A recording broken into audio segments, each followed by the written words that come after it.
Mesdames et messieurs, chers internautes, bonsoir et bon retour à Poker. Poker qui a pris un mois mérité, en tout cas des vacances, après le mois d'août qui a été très chargé, marqué par donc la fête d'indépendance de la République du Congo. Nous sommes de retour, un retour qui coïncide avec la rentrée littéraire, la rentrée scolaire et même la rentrée politique dans notre pays.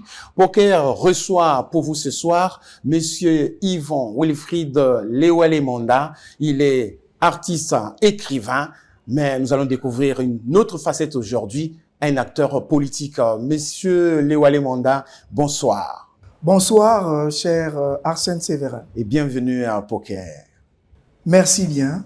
Alors, donc, Poker, c'est votre émission de tous les jeudis. Ça permet d'étirer de nombreuses cartes, des cartes culturelles et les cartes politiques. Il s'agira évidemment de cela ce soir essentiellement. Alors, monsieur Yvon Wilfried Léwalé Monda, vous êtes écrivain, vous êtes artiste, vous écrivez beaucoup. Vous venez de publier, je crois, votre 13e ouvrage sur la liste, en tout cas ce qui est connu. Je sais, après, les écrivains, ça cache toujours des choses. Il y a des manuscrits qui attendent d'être publiés, il y a beaucoup de choses. Mais là, on a reçu votre livre que vous avez présenté. C'est sorti en juillet, je crois, juillet 2025. Mais vous l'avez présenté il y a en fin septembre. Alors, ce livre qui s'intitule L'appel au devoir patriotique, un titre qui sonne.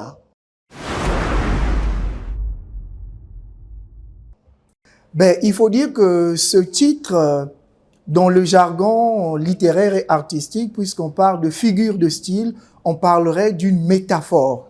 Pourquoi dis-je métaphore? Métaphore à travers ce titre, l'appel au devoir patriotique, parce que cette métaphore est un appel dans un triptyque donné. Primo, un appel que je reçois de la patrie, parce que c'est l'appel au devoir patriotique, la patrie qui m'appelle à mon devoir de citoyen, à mon devoir vis-à-vis de la patrie. Parce que vous savez, nous ne sommes pas apatrides. Nous sommes issus, chacun de nous, d'une nation. Et lorsque la nation nous engendre et nous donne ce que nous pouvons avoir, arrivé à l'âge adulte, il va falloir retourner l'ascenseur à la patrie. Est-ce que c'est pas provocateur, le titre? Comme vous l'entendez sous votre angle, donc l'appel au devoir patriotique, c'est la patrie, comme je dis, primo, qui m'appelle à un retour de l'ascenseur. Qu'est-ce que je peux apporter à mon pays?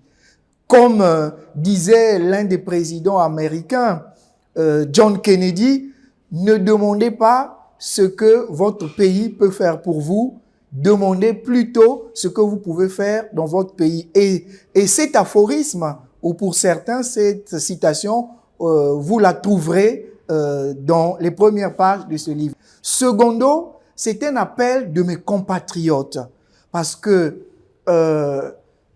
je sillonne le pays de part en part, en partant de Pointe-Noire jusqu'à Ouesso, en passant quasiment dans tous les départements. Je connais ce que vivent les Congolais. Par bonheur, depuis plus d'une décennie, j'ai la grâce de représenter notre pays, le Congo, à des congrès mondiaux, à des sommets, à des festivals. Et donc, je rencontre aussi les Congolais de la diaspora. Et donc, face au tableau sombre que présente notre pays depuis peut-être qu'on va revenir tranquillement sur toutes ces thématiques que vous abordez dans le livre. On prendra quelques minutes peut-être pour regarder. Mais le livre, vous écrivez, vous avez une bonne douzaine d'œuvres. Hein. En tout cas, on vous connaît en tant qu'écrivain. On vous a vu dans la plupart des congrès, les salons, les livres, les rentrées littéraires ici au Congo, à Pointe-Noire et à Brazzaville. On vous voit. Mais ce livre, quand même, il est un peu du genre difficile. Est-ce que c'est une autobiographie? Est-ce que on ne sait pas? Mais vraiment, vous avez voulu tout mettre dans ce livre-là. En repartant même, vous parlez politique ici, vous parlez de tout et de vous-même dans ce livre. C'est comme si c'était un dernier souffle dans ce livre que vous mettez, une grande énergie que vous mettez dans ce livre. En fait, c'est pas un dernier souffle parce que vous avez eu le bonheur de le dire déjà savamment d'entrée. Ce livre est un tremplin et je puis dire que ce livre est un microcosme dans un macrocosme. Au niveau des critiques littéraires, le livre alimente un peu la polémique, mais de bonne guerre, parce que pour certains critiques pensent que c'est un roman autobiographique. Ouais. D'autres critiques littéraires pensent que c'est un essai socio-économique, géopolitique. C'est vraiment un peu mélange de tout. Il y en a d'autres qui pensent que c'est un récit poétique. Il y en a encore qui pensent que c'est un ouvrage épique, donc une épopée. Mais à dire vrai, ce livre revêt un genre hybride. Donc, il y a le mixage de beaucoup de genres. On parle de vous, justement, en parlant de vous, dans ce livre, vous êtes donc le 7e, je crois, d'une fratrie de 11 enfants. Donc, vous êtes le 7e, vous êtes père de famille, vous êtes chrétien, vous avez donc toutes ces valeurs, vous avez fait vos études primaires, secondaires, où vous avez été distingué, premier de la classe, majeur de votre promotion, et voilà, jusqu'à l'université. Je crois là, à cause des guerres, des conflits politiques, donc des conflits armés, vous n'arrivez pas donc à la fin du cycle universitaire. Ben, il faut dire que... Parce que vous allez à la fac des sciences à l'époque. Exactement. Je décroche mon baccalauréat session juin 1995 au lycée Victor Gagneur à Pointe-Noire. Et donc... je débarque à Brazzaville, je retrouve ma ville natale parce que je suis natif de Brazzaville et je suis inscrit à l'université Marien Ngouabi à la faculté des sciences. À l'époque, pour faire l'histoire, parce que ce livre est un conglomérat de pans de l'histoire du Congo. Tout à fait. À l'époque, c'est le professeur Pascal Lissouba qui est président de la République et qui décide de la déconcentration de l'université Marien Ngouabi. Voilà pourquoi la faculté des sciences est transférée dans la ville de Dolisie. Et je suis parmi les étudiants qui font cette belle aventure dans la capitale de l'or vert, Dolisie, que j'aime bien. Et à cause des guerres que notre pays a connues, guerres fratricides qu'on a qualifiées aussi de bêtises humaines, je ne parviens donc pas à terminer mon cursus universitaire à l'université Marien Ngouabi. Mais alors, je vais me convertir. Oui, parce qu'après, on vous bouillonne beaucoup de rêves. Au départ, vous voulez bien être ce médecin dont les parents rêvaient, vous envoyez vers la médecine. Après, vous revenez, vous voulez être géologue ou bien... Et finalement, c'est la littérature et les théâtres qui vous embrassent. Oui, il faut dire que déjà, j'ai fait la seconde C, la première C, et je voulais bien continuer en terminale C, mais puisque j'affectionnais, je caressais le rêve de devenir médecin, j'ai opté pour la terminale D afin de m'habituer déjà dans l'écosystème de la médecine. Et donc, une fois mon bac décroché, quand j'arrive à Brazzaville, ce sont les concours. Je voulais bien aller au niveau de l'INSA parce que j'ai présenté le concours et je vous certifie que par rapport au travail que j'avais effectué, je devais être retenu même s'il y avait 5 à prendre à l'issue du concours. Mais nous savons ce que sont les concours au niveau de l'université Marien Ngouabi. Parfois, il y a un tri irrationnel. Et donc là, vous n'avez pas été retenu. Non. Vous voilà dans la littérature. On non, voit non. Maintenant, je vais à la faculté des sciences. Oui. Et là, oui. Je commence la première année parce que je suis en chimie, biologie et géologie. Et mes professeurs de géologie dénichent en moi un futur géologue. Et ils me suivent. Et donc, nous partions pour terminer l'année et avancer pour terminer notre cursus en tant que géologue. Malheureusement, c'est la guerre du 5 juin 1997 qui embrase le pays dans un cycle de violence. Et ce qui fait que j'ai perdu beaucoup d'amis étudiants, beaucoup de condisciples. Et alors, vous ne pouvez pas terminer votre cursus. Mais quand même, entre-temps, cohabite en vous aussi ce rêve des littératures. On voit quand même vous en train de faire vos premiers pas au club Autopsie avec Léopold Pindi Mamonsono. Et puis après, vous allez à Dolisie, vous allez ouvrir le club Autopsie aussi à Dolisie. Exactement. Pendant mes années universitaires à Dolisie, avec mes condisciples étudiants et même les lycéens du lycée Victor Satou de Dolisie, nous créons ce club Autopsie littéro-artistique et donc nous animions la ville de Dolisie à la maison des jeunes, à la paroisse catholique Fatima et partout ailleurs. Nous avons animé culturellement la ville de Dolisie. Tout ça, ça fait partie de votre belle histoire, mais vous êtes aussi chrétien, vous êtes évangélique, donc membre de l'église évangélique du Congo jusqu'à une certaine époque. Après, vous êtes parti. Pourquoi? Vous étiez connu comme grand CBIste, vous étiez membre de beaucoup de bureaux ici dans les paroisses de Brazzaville, et puis vous êtes parti. Pourquoi?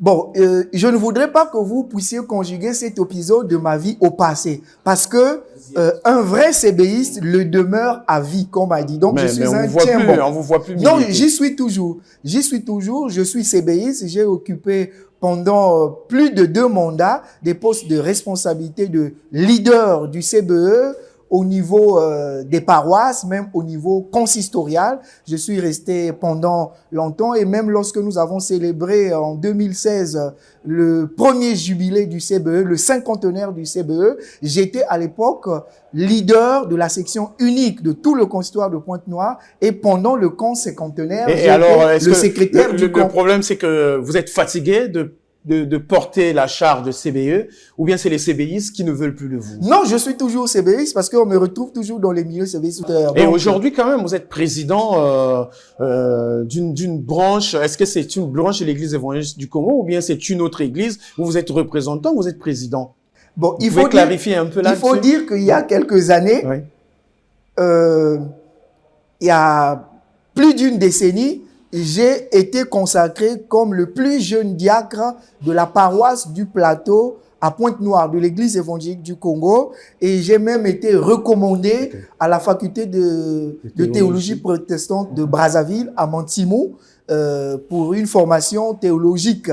Mais bon, avec les aléas au niveau de l'église, avec tout ce qui se passe, il faut gérer d'abord le personnel qui existe parce que les problèmes financiers, les problèmes organisationnels, ça existe aussi bien au sein du pays qu'au sein des églises et bien d'autres structures. Et donc, pour ces raisons-là, j'ai dû attendre pendant longtemps d'accéder à Mantimou, ce qui ne venait pas. Et comme j'avais la possibilité de m'auto-former, de supporter cette charge-là par moi-même, et j'ai donc reçu une inscription à la faculté protestante de théologie de Montpellier. Et donc, je partais pour Montpellier, mais malheureusement, je n'ai pas pu obtenir le visa. Jusqu'à aujourd'hui, je me demande pourquoi. Dans la mesure où, depuis plus d'une décennie, je sillonnais l'Europe. Et il y a 3 mois avant que je fasse la demande de visa, je venais de Stockholm, la capitale suédoise. Mais je ne sais pas pourquoi. Et par concours de circonstances, puisque les Saintes Écritures déclarent dans l'Épître de Romains, chapitre 8, verset 28, nous savons du reste que toute chose concourt au bien de ceux qui aiment Dieu et de ceux qui sont appelés selon son dessein. Or, Dieu m'a ouvert une autre porte royale et je suis donc allé à l'Institut de formation au ministère et aux œuvres chrétiennes. Est-ce que l'Église évangélique du Congo aujourd'hui vous reconnaît à ce titre-là, président, représentant? Est-ce que vous fréquentez ou bien c'est deux églises différentes quand même? Bon, il ne faudrait pas dire 2 églises différentes parce que déjà, le fondateur du CRC, Centre du Réveil Chrétien, qui est installé à Paris depuis plus de 20 ans, ce ministère, il est issu de l'Église évangélique du Congo. Et lorsqu'il y a eu le 50e du consistoire de Indo à Sibiti. C'est même lui qui avait reçu la charge de la prédication pendant ce grand rassemblement à Sibiti. Nous ne devons pas opter à des divisions, ça n'amène nulle part. Il faut plutôt... C'était donc pas un esprit de rébellion qui vous a poussé à aller vers le pasteur Goma et tout. Non, ce n'est pas. Parce qu'on vous a refusé d'aller à Mansimou. Non, ce n'est pas qu'on m'a refusé d'aller à Mansimou. Mais ça venait pas. C'était des aléas, voilà. Ça ne venait pas, ça retardait. Et comme Dieu est le maître des temps et des circonstances, il a ouvert une autre porte royale. Et depuis quelques années, je suis donc le président du Centre du Réveil Chrétien International, antenne de Pointe-Noire, et je viens aussi à Brazzaville pour prêcher et assurer la Sainte Seine au sein de cette église. Merci pour cette précision pour nos internautes chrétiens et évangéliques donc au Congo, pour qu'ils comprennent évidemment ces choses. Mais on revient donc sur le livre. Vous l'avez présenté en fin septembre, le livre, l'appel au devoir patriotique. Et vous avez profité de ce moment-là, la présentation du livre, pour annoncer au même moment votre candidature à l'élection présidentielle de 2026. Quelles sont vos motivations? Je rappelle à nos chers internautes et téléspectateurs qui nous suivent que nous ne sommes pas en campagne pour l'élection présidentielle 2026. Nous connaissons la loi, on ne fait pas la campagne, mais il y a un livre qui est sorti et cet appel au devoir patriotique. Donc, à la présentation de ce livre, il y a eu donc l'annonce, la candidature au même titre que certains leaders politiques dans ce pays qui ont déjà annoncé juste une annonce. Alors, vous avez fait votre annonce politique. Est-ce qu'on peut savoir quelles sont les motivations? Parce que là... Il faut dire que c'est un appel. Tout au début, lorsque je disais que ce livre, avec son titre, est une métaphore, ouais. Parce que je parlais de triptyque. Et dans ce triptyque, j'ai énuméré primo l'appel que je reçois de la patrie qui souffre, de la patrie qui gémit, parce que le pays est presque en déliquescence. Oui, c'est ce que vous décrivez dans votre livre. Vous dites que plus rien ne marche, l'école est morte, les hôpitaux sont devenus des mouroirs. Ça, c'est vraiment, ce sont vraiment vos mots dans le livre. Exactement. Donc, quand vous regardez tout ça, ça...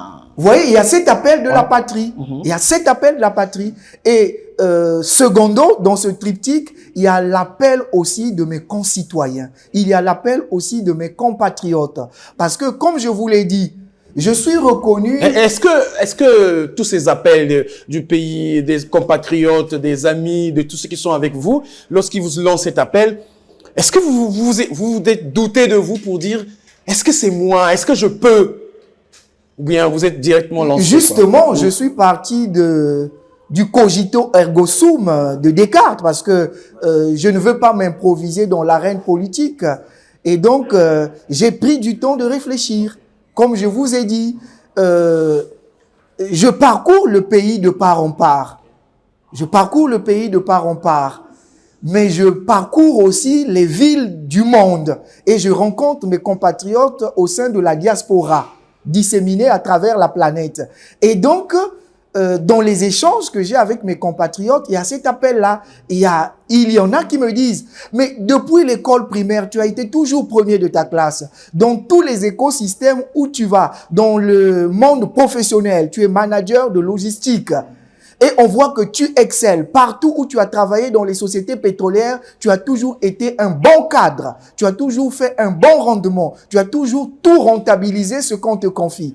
Dans le domaine culturel, tu es le président national du Centre de la République du Congo. Alors, ce qui vous reste, c'est de prendre les rênes de la République du Congo et de faire les choses telles que les concitoyens vous demandent, vos compatriotes vous demandent. Exactement. Donc finalement, qu'est-ce que vous leur proposez alors à ces compatriotes? Vous faites un plan d'action, je crois, sur 7 points. Encore, je répète que nous ne sommes pas en campagne électorale, mais je vois quand même 2 points. Vous parlez de la restauration de l'état de droit. Il y a 5 ans bientôt, il y a 5 ans à peu près, le Premier ministre actuel, M. Anatole Kolino Makosso, parlait de la restauration de l'autorité de l'État. Vous parlez de la restauration de l'état de droit. Est-ce que vous pensez que ça fait mal là-dedans? L'état de droit n'existe plus? Ben, c'est fini, l'état de droit? Il faut dire que tel que l'état de droit est vécu dans notre pays, c'est une parodie d'état de droit. Nous sommes partis d'un constat. Parce que je voudrais vous dire que pendant plus de 2 décennies, j'ai milité aussi dans la société civile. Comme vous le savez, en tant qu'écrivain et artiste, je suis de la société civile. Quels sont vos regrets aujourd'hui? Les regrets, c'est que il n'y a pas véritablement séparation des 3 pouvoirs qui cristallisent un état de droit. Ça veut dire que d'un côté, le pouvoir législatif, de l'autre, le pouvoir exécutif et le pouvoir judiciaire. Déjà, s'il faut parler du pouvoir judiciaire, je pense, et vous partagerez cet avis avec moi, que la justice est menée à géométrie variable dans notre pays. Vous le dites dans votre livre. La justice est instrumentalisée par l'exécutif. C'est pas l'état de droit. Et donc, vous voulez restaurer... Bien entendu. Au niveau du législatif, toutes les lois qui sont prises dans le Parlement, c'est beaucoup plus des lois qui sont taillées à la mesure de ceux qui sont au perchoir aujourd'hui. Il y a un malaise. Au niveau du globalement, chez nous, la loi électorale qui vous permet justement d'être candidat, globalement, il y a quand même 2 articles, puisque vous faites l'âge, on ouvre l'élection jusqu'à 25 à 45 ans. Vous faites quand même, vous faites l'âge, et puis en plus, vous devez faire preuve d'une expérience professionnelle d'au moins 15 ans. Pour vous, c'est réglé? Vous pouvez le prouver? Ben, je crois que j'ai lu minutieusement la Constitution depuis celle de 92 au lendemain de la conférence nationale, et je crois que dans la Constitution en vigueur, il faut faire preuve d'une expérience de 8 ans.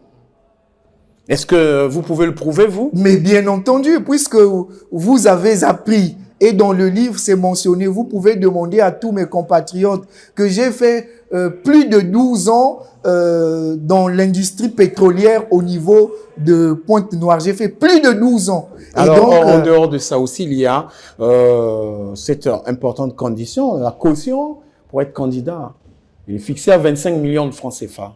Bon, déjà, lorsque... Vous allez vider toutes vos économies ou bien vous avez des partenaires? Lorsque nous parlons de l'état de droit, avec des lois qui doivent être justes pour toute la population, vous ne pensez pas que c'est discriminatoire d'avoir 25 millions alors qu'au lendemain de la conférence nationale, si je ne m'abuse, c'était à peine à 5 millions, si je ne m'abuse. Pourquoi vouloir chercher à discriminer les autres avec 25 millions? Mais avant de changer cette loi, vous devez d'abord être président de la République et puis engager la réforme. Non. Est-ce que vous avez les 25 millions pour être candidat? Bon, j'en ai parlé juste pour évoquer le fait que le législateur ne fait pas bien son travail. Mais sinon, vous êtes Mais prêt. sinon, les pour 25 les 25 millions, on peut compter sur moi. Même si on peut amener le plafond jusqu'à 50 millions, nous sommes assez outillés. Nous payerons la caution parce que nous sommes sûrs que nous gagnerons cette élection. Alors, sur qui comptez-vous alors?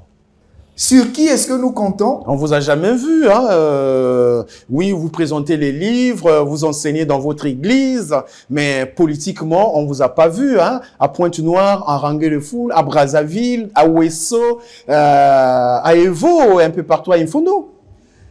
J'aimerais vous dire... Nous sommes à 6 mois à peu près de l'élection. J'aimerais vous dire, Monsieur Arsène Séverin, et je voudrais aussi m'adresser à tous nos téléspectateurs en déclarant que ce ne sont pas toujours ceux qui se proclament les premiers qui sont les meilleurs.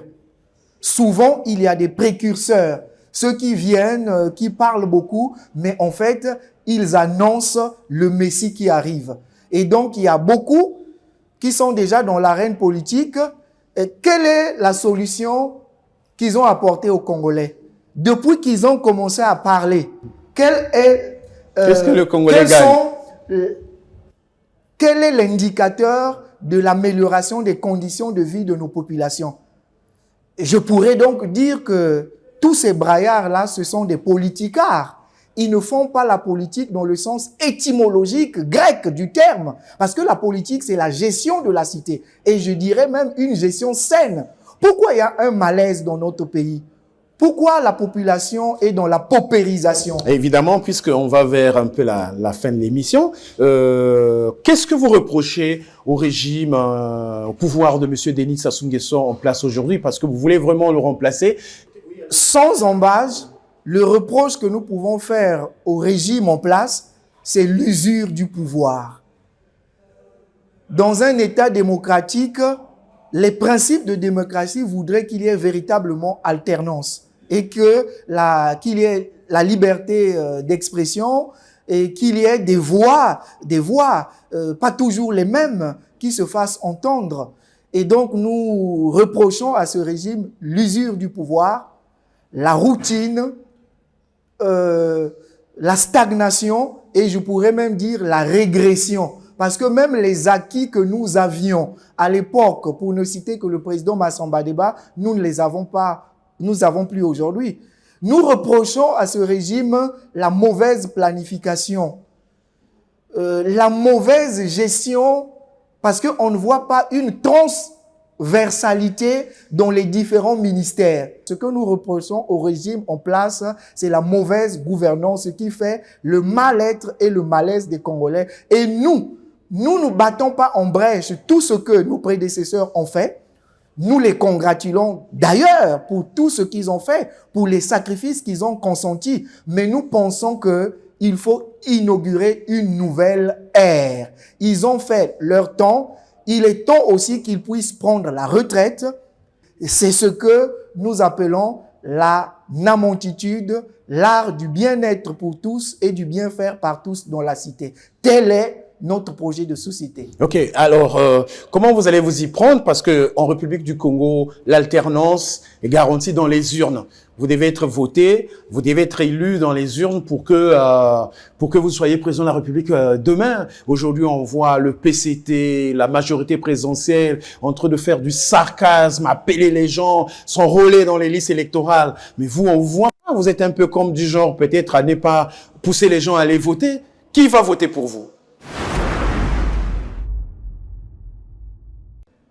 Les Congolais, mes chers compatriotes, voteront pour moi parce que à travers ce livre, l'appel au devoir patriotique, il est vrai que moi j'ai reçu un appel de la patrie, j'ai reçu un appel de mes compatriotes, mais j'ai aussi reçu un appel du Dieu Tout-Puissant. Parce que le Dieu Tout-Puissant, c'est lui qui est le maître des temps et des circonstances, c'est lui qui est le chef des nations. Voilà pourquoi l'hymne de la Grande-Bretagne, c'est Save the Queen. Save the Queen. God save the Queen. Puisque je suis aussi anglophone, Dieu sauve la reine qui gouverne le pays. Et nous savons que les États-Unis, le président des États-Unis doit prêter serment sur la Bible. Même dans notre pays, le Congo.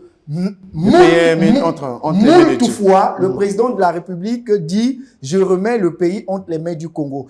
Et puisque je suis aussi prédicateur et serviteur de l'Éternel, je le dirai mieux encore. Parce que dans le livre de Daniel, au chapitre 4, il est écrit « C'est Dieu qui renverse et établit les rois. C'est lui qui donne la sagesse aux sages et l'intelligence à ceux qui possèdent la science. » Donc, Dieu peut décider de remercier ceux qui étaient là avant pour porter son choix et son dévolu sur ma personne. Afin Monsieur Léwalé Monda, on est presque arrivé donc à la fin vraiment de l'émission. Vous avez codifié, vous avez tout dit dans le livre, mais vous savez après, les Congolais, vos concitoyens ne lisent pas, les Congolais ne lisent pas. Les Congolais suivent les 2000 francs et les t-shirts. Est-ce que vous les avez? Nous n'avons pas les 2000 francs et les t-shirts parce que c'est une mauvaise manière de faire. Vous savez, dans ce pays, on a habitué les Congolais à une devise. Et Bongate, toujours meilleur. Mais ça, c'est de la médiocrité. C'est de la médiocrité. C'est la corruption. Lorsqu'on parle de la corruption qui est devenue un sport national dans ce pays, mais ça passe par les 2000 francs et les boîtes de sardines qu'on offre aux électeurs pour les corrompre. Nous disons non. Vous verrez, prenons date aujourd'hui, les Congolais feront le choix de la raison parce que nous voulons réveiller le héros qui sommeille au sein des Congolais, au sein de mes compatriotes, aussi bien ceux de la diaspora que ceux qui résident sur le territoire national. Nous faisons une prise de conscience parce que les Congolais sont capables du meilleur. Les Congolais veulent maintenant de la méritocratie. Le Congolais aspire au changement, au véritable changement. Et le peuple crie à tue-tête changement, alternance, et ça passera par la voie par excellence, la voie des urnes. Donc que les gens ne se méprennent pas qu'il faut un coup d'État, qu'il faut ceci. Non, la Constitution stipule dans l'article consacré à cela que la prise et la gestion du pouvoir doit se faire de manière pacifique et démocratique. Et nous optons pour cette voie-là parce que nous ne sommes pas des anarchistes. Si seulement le régime en place est sûr de sa force, mais que le régime organise les élections de manière limpide, de manière crédible. Et là-dessus, vous avez des doutes quand même? Oui, nous émettons des doutes. Et nous avons des conditions sine qua non. La condition sine qua non de notre participation, c'est que les élections soient organisées de manière crédible, limpide, démocratique. Et cela va donner de la crédibilité à notre pays aussi, à l'échiquier international. Sinon, on nous classe toujours parmi les derniers de la classe, les mauvais élèves de la démocratie. Mais nous voulons,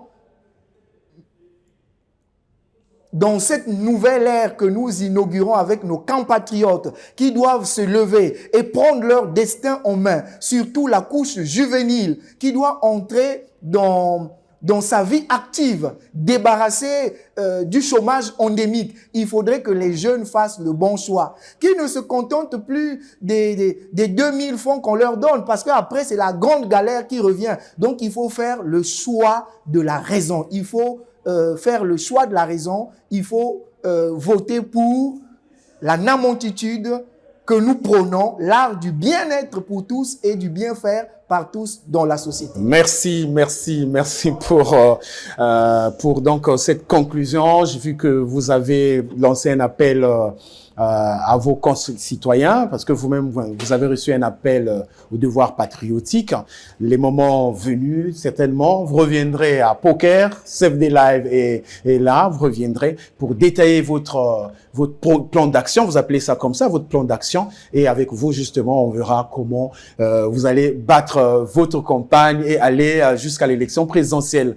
Mesdames et messieurs, c'est donc la fin de cette émission Poker. Merci beaucoup d'être toujours les nôtres. Poker est une émission au centre du village, que vous soyez de la majorité, de l'opposition ou du centre.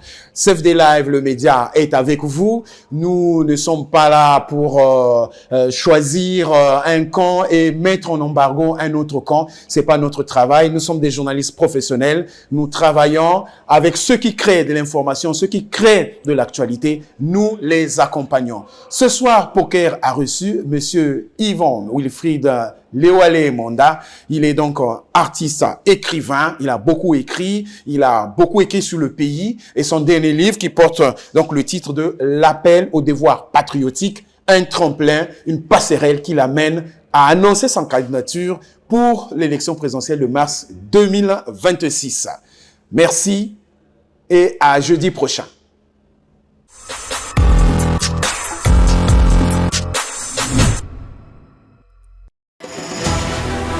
Pour toute participation à l'émission Poker, nous contactez par WhatsApp au 06 661 00 60.